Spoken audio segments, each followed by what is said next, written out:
তেলাওয়াতের ব্যাপারে আরো একটি শব্দ কোরআনে ব্যবহার করা হয়েছে, সেটা হচ্ছে রতালা। রতালা শব্দ থেকে তারতিল শব্দটির উৎপত্তি। এ শব্দটি কোরআনে এসেছে সূরা ফুরকানের 32 নম্বর এবং সূরা মুজাম্মিলের 4 নম্বর আয়াতে।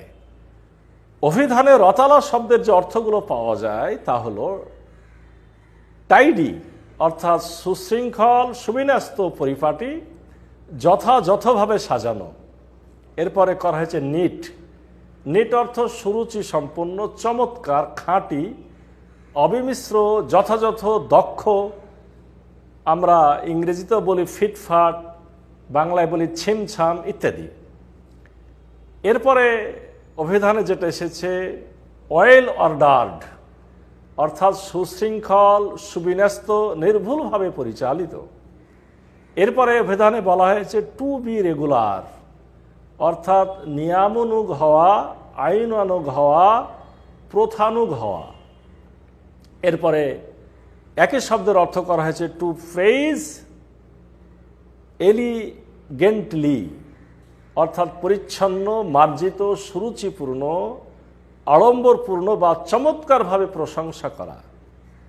এরপরে একই শব্দের আরও অর্থ তারা করেছেন সিং সং রিসাইটেশন, অর্থাৎ সুর করে আবৃত্তি করা।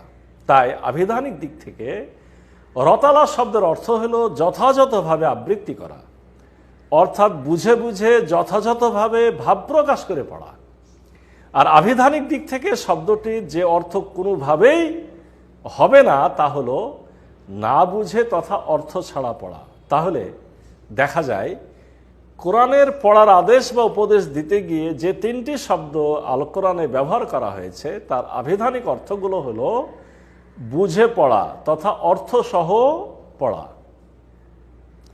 আর আবিধানিক দিক থেকে শব্দ 3টির যে অর্থ কোনোভাবেই হবে না তা হলো না বুঝে তথা অর্থ ছাড়া পড়া। কোরআনের যত স্থানে শব্দ 3টি এসেছে সেখানে অর্থ হবে বুঝে তথা অর্থসহ পড়া, এমনভাবে পড়া যেখানে বক্তব্য বোঝার বিষয়টি সর্বাধিক গুরুত্ব পায়।